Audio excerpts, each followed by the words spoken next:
So, it's kind of a mess up here, you guys, but I was wanting to show you my blueberry bushes because, like, my stepdaughter was over here the other day and was asking about growing fruit and stuff. And this is the first time I've ever grown blueberries, but she lives in a townhouse, so she doesn't, kind of like this isn't our forever home. We're going to move, so I want to take these blueberries with me when I leave.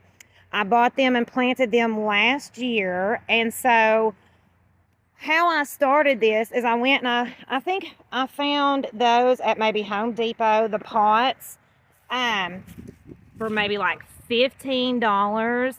And then your blueberry bushes you can find, anywhere. Home Depot, Lowe's, Walmart, your local garden centers, your local tractor supply shop. They're pretty easy to find. Get you some potting soil, whatever you can afford, and plant it in there. Now, from what I understand about blueberries is they like an acidic soil environment. So, as you can see, I mulched last year with pine needle.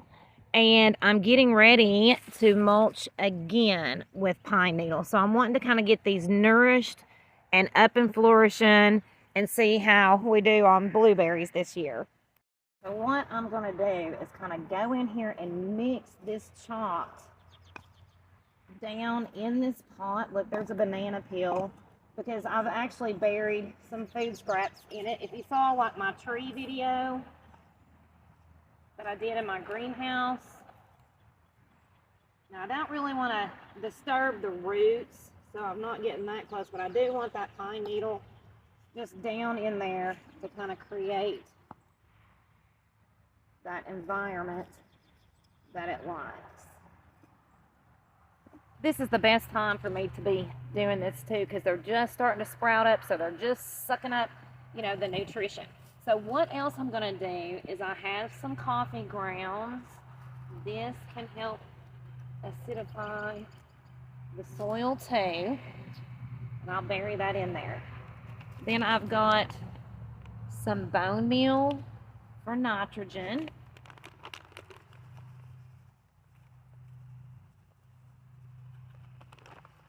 And then, I'm sorry, that was blood meal for the nitrogen. And then I have some bone meal for phosphorus, phosphate, and calcium. And look, a mouse got into it, so I've got to get some more. And I'll also link this in my storefront, you guys, my Amazon storefront. Okay.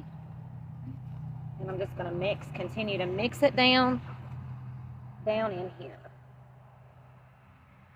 And this coffee grind, I'm just going to bury it deep, kind of push that deep down in there.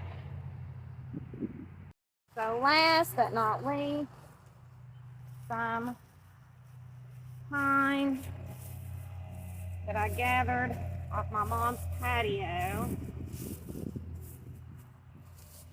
And there's some leaves in here too. All right. And then I'm going to water it down.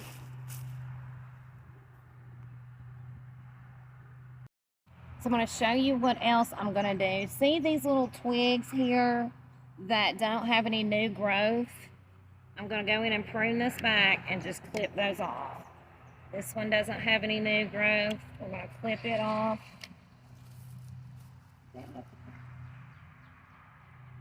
That's looking a little kind of crazy there. So I think that one needs to be clipped out back here. That's hard to tell. So I think, there we go.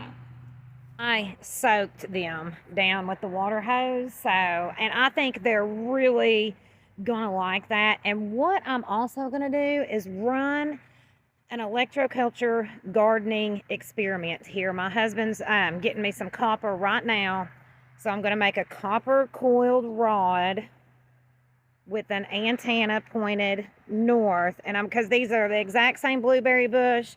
They're side by side. They've been fertilized the same. Everything is the same except for the copper coil I'm getting ready to do.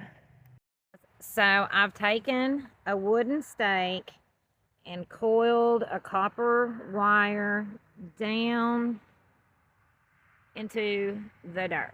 And the antenna is pointed north. The theory is this is an electric conductor, plus it's a copper source, but we're trying to harness energy from the ether, the firmament, to grow more food.